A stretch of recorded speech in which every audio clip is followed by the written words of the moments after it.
Apakah Anda berusia di atas 60 tahun dan sedang berusaha hidup lebih sehat? Mungkin Anda sudah berhenti makan gorengan, mengganti camilan dengan kacang-kacangan, dan mulai rajin minum air putih. Tapi, bagaimana jika justru kebiasaan sehat itu diam-diam merusak ginjal Anda? Itulah yang dialami oleh Ibu Sari, seorang wanita berusia 63 tahun dari Surabaya. Ia tidak merokok, tidak minum obat apapun, dan mulai menjaga pola makan dengan disiplin.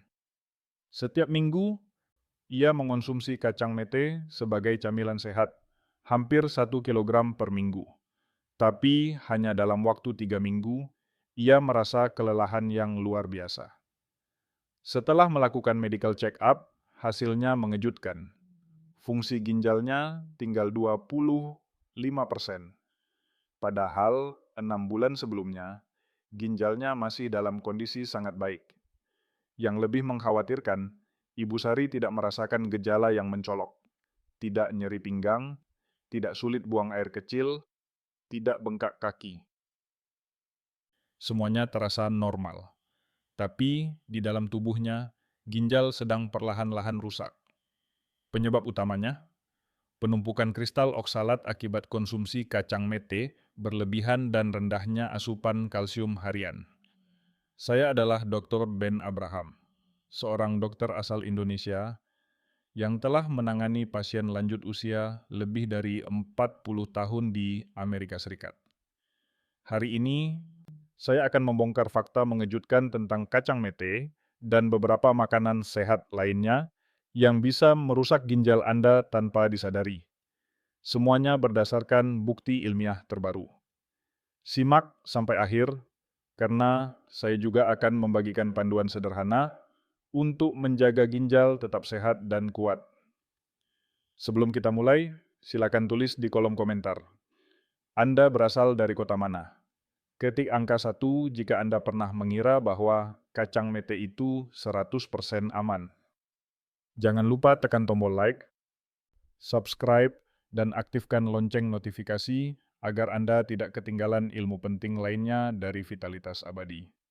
Saya masih ingat dengan jelas pertemuan pertama saya dengan Ibu Sari. Beliau datang ke klinik dengan wajah letih dan tubuh yang tampak kehabisan tenaga. Beliau berjalan perlahan, dan nada bicaranya pelan. Tidak ada keluhan nyeri, tidak ada demam, dan tidak ada gejala buang air kecil yang mengkhawatirkan. Namun, satu hal yang membuat beliau gelisah, rasa lelah yang tidak kunjung hilang, meskipun sudah cukup tidur dan tidak melakukan aktivitas berat.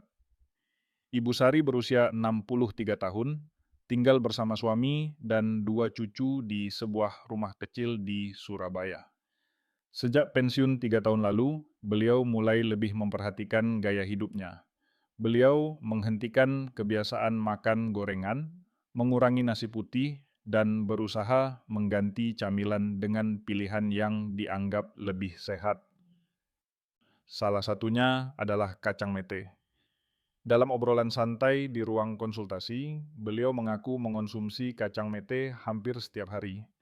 Awalnya hanya segenggam, lalu meningkat jadi 1 mangkuk. Lama-kelamaan, tanpa sadar, jumlahnya mencapai hampir 1 kilogram per minggu. Itu berarti sekitar 140 gram per hari. Menurut beliau, rasanya enak, mudah diakses, dan dianggap menyehatkan karena alami dan bukan makanan olahan. Saya langsung menyadari bahwa ini bukan keluhan biasa. Kami melakukan serangkaian pemeriksaan darah dan urin. Hasilnya sangat mengejutkan. Fungsi ginjal Ibu Sari tinggal 25%. Padahal, dalam pemeriksaan 6 bulan sebelumnya, fungsi ginjalnya masih di atas 90%. Penurunan ini tidak wajar dan tergolong sangat cepat. Kami pun menelusuri semua kemungkinan penyebab. Tekanan darahnya normal, tidak ada riwayat diabetes, tidak ada infeksi saluran kemih, dan tidak sedang mengonsumsi obat-obatan yang berisiko merusak ginjal. Dari semua hasil yang kami kumpulkan, satu temuan menonjol. Di urin Ibu Sari ditemukan kristal kalsium oksalat dalam jumlah signifikan. Saya pun menjelaskan kepada beliau dengan bahasa sederhana. Oksalat adalah zat alami yang ditemukan dalam berbagai makanan, termasuk kacang mete.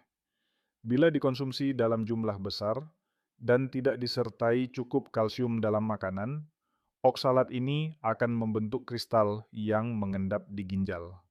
Proses ini disebut nefrokalsinosis dan berbeda dengan batu ginjal biasa. Jika batu ginjal menyumbat saluran kemih dan menimbulkan nyeri, maka nefrokalsinosis bisa terjadi tanpa gejala yang jelas, tetapi perlahan-lahan merusak jaringan ginjal. Sayangnya, Ibu Sari juga sedang menjalani pola makan vegan yang sangat ketat. Beliau tidak mengonsumsi susu, keju, atau makanan tinggi kalsium lainnya. Akibatnya, tidak ada cukup kalsium dalam tubuhnya untuk mengikat oksalat dari makanan. Oksalat pun bebas mengalir dalam darah dan menetap di ginjal. Yang memperburuk keadaan, Ibu Sari juga mengaku tidak terlalu banyak minum air putih, terutama di malam hari agar tidak sering ke kamar mandi. Ini mempertinggi konsentrasi oksalat di urin dan mempercepat pembentukan kristal. Ketika saya sampaikan bahwa kerusakan ginjal beliau tidak dapat kembali ke kondisi semula, saya melihat kesedihan di wajahnya. Tapi beliau masih punya harapan. Dengan menghentikan konsumsi kacang mete, menambah asupan kalsium, meningkatkan jumlah air putih, dan memantau fungsi ginjal secara berkala, kondisi beliau bisa stabil dan bahkan sedikit membaik. Cerita Ibu Sari adalah pengingat yang kuat bagi kita semua. Niat baik saja tidak cukup. Dalam dunia nutrisi, lebih tidak selalu lebih baik. Keseimbangan dan pengetahuan yang benar adalah kunci untuk hidup sehat di usia lanjut. Sebagai seorang dokter yang telah merawat ribuan pasien lansia selama lebih dari 40 tahun, saya sering melihat pola yang berulang. Orang-orang lanjut usia berusaha hidup sehat, tetapi justru mengalami masalah kesehatan baru karena kurangnya pemahaman tentang apa yang mereka konsumsi. Salah satu kasus yang paling menantang adalah gangguan ginjal yang disebabkan oleh akumulasi oksalat dalam tubuh. Mari kita mulai dengan satu pertanyaan sederhana. Apa itu oksalat? Oksalat adalah senyawa alami yang ditemukan dalam banyak jenis makanan nabati, termasuk kacang-kacangan, bayam, coklat, dan beberapa jenis teh. Dalam kondisi normal, tubuh akan membuang oksalat melalui urin. Namun, jika jumlah oksalat dalam tubuh terlalu tinggi dan tidak ada cukup kalsium untuk mengikatnya, maka oksalat ini akan membentuk kristal. Kristal ini bisa menetap di ginjal dan menyebabkan kerusakan. Bayangkan ginjal kita seperti filter air. Jika air yang masuk mengandung terlalu banyak kotoran dan filter tidak cukup kuat untuk menyaring semuanya, maka lama-kelamaan filter itu akan tersumbat. Oksalat yang tidak terikat oleh kalsium akan seperti kotoran halus yang menumpuk dan menyumbat filter ginjal secara perlahan namun pasti. Inilah yang terjadi pada kondisi yang disebut nefrokalsinosis, yaitu penumpukan kristal kalsium oksalat di jaringan ginjal. Berbeda dengan batu ginjal biasa yang sering menimbulkan rasa nyeri hebat dan gangguan buang air kecil, nefrokalsinosis bisa terjadi secara diam-diam tanpa gejala berarti. Pasien tidak merasa sakit, tidak demam, dan tidak mengalami perubahan drastis saat buang air kecil. Tetapi kerusakan di dalam ginjal terus berlangsung. Pertanyaannya, mengapa hal ini bisa terjadi lebih parah pada orang yang menjalani pola makan sehat? Jawabannya adalah karena tidak semua pola makan sehat bersifat seimbang. Banyak orang, terutama lansia, yang menghindari produk hewani sepenuhnya dan mengandalkan makanan nabati saja. Mereka tidak mengonsumsi susu, keju, atau ikan kecil yang tinggi kalsium. Akibatnya, asupan kalsium harian menjadi sangat rendah. Padahal, kalsium sangat dibutuhkan untuk menetralkan oksalat. Tanpa kalsium, oksalat akan menyebar ke seluruh tubuh dan ginjal menjadi salah satu tempat utamanya mengendap. Selain itu, lansia seringkali kurang minum air putih. Banyak yang sengaja membatasi asupan cairan karena khawatir sering buang air kecil di malam hari. Tapi kebiasaan ini justru meningkatkan konsentrasi oksalat dalam urin. Semakin pekat urin seseorang, semakin besar kemungkinan terbentuknya kristal oksalat di dalam ginjal. Kurangnya aktivitas fisik juga menjadi faktor. Saat tubuh jarang bergerak, metabolisme melambat, dan sirkulasi darah menjadi tidak optimal. Ini membuat proses pembuangan zat-zat sisa, termasuk oksalat, menjadi lebih lambat dan tidak efisien. Jadi, walaupun niat untuk hidup sehat sangat baik, bila tidak disertai dengan pengetahuan yang benar, justru bisa menimbulkan masalah serius. Kuncinya bukan hanya memilih makanan sehat, tetapi memahami bagaimana makanan itu bekerja di dalam tubuh dan bagaimana mengombinasikannya dengan tepat. Sebagai contoh, bila Anda mengonsumsi makanan tinggi oksalat seperti kacang mete atau bayam, pastikan ada sumber kalsium yang cukup dalam waktu makan yang sama. Minum segelas susu rendah lemak, makan tahu yang kaya kalsium, atau tambahkan ikan teri goreng ke dalam menu harian Anda. Kombinasi seperti ini akan membantu tubuh membuang oksalat dengan aman melalui urin, tanpa membebani ginjal. Pengetahuan kecil seperti ini bisa menjadi perbedaan besar antara ginjal yang sehat hingga usia 80 tahun, atau kerusakan dini di usia 60 tahun. Salah satu tantangan terbesar dalam menjaga kesehatan ginjal pada usia lanjut adalah mengenali makanan yang tampaknya sehat, tetapi dapat menjadi sumber bahaya jika dikonsumsi berlebihan atau tanpa keseimbangan. Banyak pasien saya yang datang dengan keluhan fungsi ginjal menurun, padahal mereka tidak pernah makan asin, tidak minum obat keras, dan merasa sudah hidup sehat. Setelah ditelusuri, ternyata masalahnya seringkali berasal dari makanan sehari-hari yang tinggi oksalat. Oksalat adalah zat alami yang dapat membentuk kristal di dalam ginjal jika tidak dikelola dengan benar. Oleh karena itu, penting bagi kita untuk memahami makanan apa saja yang tinggi oksalat dan bagaimana menyikapinya secara bijak. Berikut adalah dua kelompok makanan yang harus diperhatikan.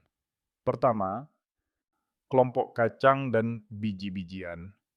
Makanan dalam kelompok ini memang dikenal kaya nutrisi, namun juga tinggi kandungan oksalat. Beberapa contohnya meliputi kacang meto, kacang almond, kacang tanah, biji, wijen, biji chia. Semua makanan tersebut boleh saja dikonsumsi, tetapi dalam jumlah yang wajar. Untuk orang dewasa, khususnya lansia, saya biasanya menyarankan untuk membatasi konsumsi kacang mete tidak lebih dari 20 butir per hari. Lebih dari itu, apalagi jika dikonsumsi setiap hari tanpa sumber kalsium pendamping, berisiko memicu penumpukan oksalat. Kedua, kelompok sayuran berdaun hijau dan umbi-umbian. Sayuran memang penting untuk pencernaan dan kekebalan tubuh. Namun, beberapa jenis mengandung oksalat dalam jumlah tinggi. Berikut adalah yang paling umum ditemui: daun bayam, daun singkong, daun katu ubi, ungu, pare, atau paria. Kebanyakan orang tidak makan satu jenis sayur secara berlebihan. Namun, dalam beberapa pola makan tradisional atau diet tertentu, satu jenis sayur bisa dikonsumsi berulang-ulang setiap hari. Inilah yang perlu diwaspadai. Cara terbaik untuk tetap aman adalah dengan memasak sayuran tersebut dengan benar. Misalnya, bayam sebaiknya direbus terlebih dahulu, lalu dibuang air rebusannya. Proses ini dapat membantu mengurangi kadar oksalat dalam sayur. Penting untuk dicatat, tidak ada yang salah dengan makanan di atas. Semua memiliki manfaat jika dikonsumsi dengan benar. Yang menjadi masalah adalah jumlah yang berlebihan, kurangnya variasi, serta tidak adanya keseimbangan dengan asupan kalsium. Sebagai contoh, banyak lansia yang menghindari susu atau keju karena takut kolesterol. Padahal, kalsium dari produk susu justru sangat penting untuk mengikat oksalat dan mencegah kristal terbentuk di ginjal. Saya sering menyarankan pasien untuk mengombinasikan makanan tinggi oksalat dengan sumber kalsium alami, seperti tahu, ikan teri goreng, atau susu rendah lemak. Dengan cara ini, tubuh memiliki alat pelindung untuk menetralisir oksalat dan membuangnya secara aman melalui urin. Terakhir, hindari konsumsi satu jenis makanan secara terus-menerus setiap hari, meskipun dianggap sehat. Variasikan menu harian Anda. Ingat, dalam dunia nutrisi lansia, bukan hanya soal memilih yang sehat, tetapi mengatur jumlah, waktu, dan kombinasi yang tepat. Ketika seorang pasien lanjut usia datang dengan keluhan fungsi ginjal menurun akibat pola makan yang tidak seimbang, tugas kami sebagai tenaga medis bukan hanya menangani kerusakan yang terjadi, tetapi juga memberikan strategi yang jelas untuk mencegah kondisi tersebut memburuk atau berulang. Dalam kasus Ibu Sari, langkah pertama dan paling penting adalah menghentikan sumber oksalat berlebihan, yaitu kacang mete. Namun, berhenti saja tidak cukup. Diperlukan pendekatan menyeluruh yang mencakup perbaikan gaya hidup, pengaturan makanan, dan kesadaran diri yang tinggi. Berikut ini adalah 3 prinsip dasar yang saya ajarkan kepada setiap pasien lansia saya, terutama yang berisiko mengalami gangguan ginjal. Pertama, pastikan asupan cairan yang cukup setiap hari air putih adalah sahabat terbaik ginjal. Tanpa cukup cairan, urin akan menjadi lebih pekat, dan hal ini meningkatkan risiko pembentukan kristal oksalat. Untuk orang dewasa lanjut usia, target minimal adalah 2 liter air per hari, atau kira-kira 8 gelas sedang. Namun, penting untuk membagi waktu minum secara merata. Hindari minum dalam jumlah besar sekaligus, terutama di malam hari, karena bisa mengganggu tidur akibat sering buang air kecil. Sebaiknya minum 1 gelas setelah bangun tidur, 2 hingga 3 gelas di pagi hari, 2 gelas di siang hari, dan sisanya di sore hari hingga sebelum pukul 7 malam. Kedua, konsumsi makanan tinggi kalsium secara konsisten. Kalsium tidak hanya penting untuk tulang, tetapi juga sangat penting dalam membantu tubuh mengikat oksalat di saluran pencernaan, sehingga mencegah oksalat tersebut masuk ke aliran darah dan menumpuk di ginjal. Untuk lansia, beberapa sumber kalsium yang aman dan mudah didapat meliputi susu rendah lemak keju dalam porsi kecil yogurt tawar, tahu, dan tempe. Ikan teri kecil yang dimasak tanpa banyak garam. Kombinasikan makanan tinggi oksalat seperti bayam atau kacang dengan salah satu sumber kalsium di atas. Misalnya, jika Anda makan bayam saat makan siang, sertakan tahu atau minum 1 gelas kecil susu setelahnya. Ketiga, variasikan menu makanan harian. Banyak pasien saya yang secara tidak sadar mengonsumsi satu jenis makanan yang sama setiap hari, karena merasa itu aman dan sehat. Misalnya, makan bayam setiap pagi, atau tempe setiap malam. Meski niatnya baik, pola makan monoton dapat menyebabkan kelebihan satu zat dan kekurangan zat lainnya.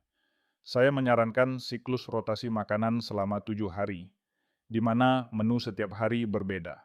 Tidak harus mewah atau rumit. Contohnya, hari Senin, sayur bening, daun katuk dengan ikan bandeng. Hari Selasa, bayam rebus dengan tahu kukus. Hari Rabu, sop tempe dan labu kuning. Hari Kamis, sayur lodeh dengan kacang panjang dan sedikit santan. Hari Jumat, tumis daun singkong dengan ikan pindang. Hari Sabtu, sup wortel dan jagung manis. Hari Minggu, sayur asem dengan lauk sederhana. Dengan menu seperti ini, tubuh mendapatkan nutrisi yang lebih seimbang dan ginjal tidak terbebani oleh satu jenis zat dalam jumlah besar. Tambahan penting, gerakan tubuh dan jangan terlalu lama duduk. Aktivitas fisik ringan seperti berjalan kaki selama 20 menit setiap pagi atau sore sangat membantu memperlancar sirkulasi darah dan membantu proses detoksifikasi tubuh, termasuk melalui ginjal. Jangan duduk lebih dari 1 jam tanpa berdiri dan meregangkan tubuh. Waspadai tanda-tanda awal gangguan ginjal berikut ini. mudah lelah, meskipun sudah cukup tidur. Bengkak di pergelangan kaki atau wajah nafsu, makan menurun tanpa sebab jelas. Frekuensi buang air kecil berubah drastis, terlalu sering atau justru terlalu jarang. Warna urin keruh atau lebih gelap dari biasanya. Jika Anda mengalami satu atau lebih dari gejala ini, segera lakukan pemeriksaan fungsi ginjal di fasilitas kesehatan terdekat. Semakin cepat diketahui, semakin besar peluang untuk pulih. Penutup dari saya sebagai dokter. Ginjal adalah organ yang bekerja tanpa istirahat, membersihkan darah kita siang dan malam. Jangan biarkan kesalahan kecil dalam pola makan merusak kerja keras organ penting ini. Dengan pengetahuan yang benar, pilihan makanan yang bijak, dan gaya hidup aktif, kita semua bisa menjaga ginjal tetap sehat hingga usia 80 atau bahkan 90 tahun. Sebagai seorang dokter yang telah mendampingi pasien lansia selama lebih dari 40 tahun, saya belajar satu hal penting. Niat baik belum tentu cukup. Banyak orang seperti Ibu Sari yang dengan tulus ingin hidup lebih sehat, tetapi akhirnya justru jatuh sakit karena kurangnya pengetahuan dan keseimbangan dalam memilih makanan. Hari ini Anda mungkin merasa sehat, tapi tubuh kita, terutama setelah usia 60, menjadi lebih sensitif terhadap hal-hal kecil. Asupan garam, gula, lemak, bahkan kacang meto yang terlihat tak bersalah. Maka dari itu, jangan tunggu gejala muncul baru bertindak. Mulailah dari sekarang, dari rumah Anda sendiri, dari piring makan Anda hari ini. Saya ingin mengajak Anda untuk lebih peduli pada ginjal Anda. Perhatikan apa yang Anda makan, cukupkan minum air putih, dan luangkan waktu untuk bergerak setiap hari, meski hanya 20 menit di pagi hari. Anda sedang menonton video ini dari kota mana? Ketik di komentar dan bagikan pengalaman Anda. Apakah Anda pernah merasa lelah terus-menerus tanpa sebab? Ketik angka 1 jika Anda setuju bahwa hidup sehat butuh pengetahuan yang tepat, bukan sekadar ikut-ikutan. Jangan lupa tekan tombol like, subscribe, dan aktifkan lonceng notifikasi agar Anda tidak melewatkan video edukasi lainnya dari Vitalitas Abadi. Sampai jumpa di video berikutnya. Tetap sehat, tetap bijak,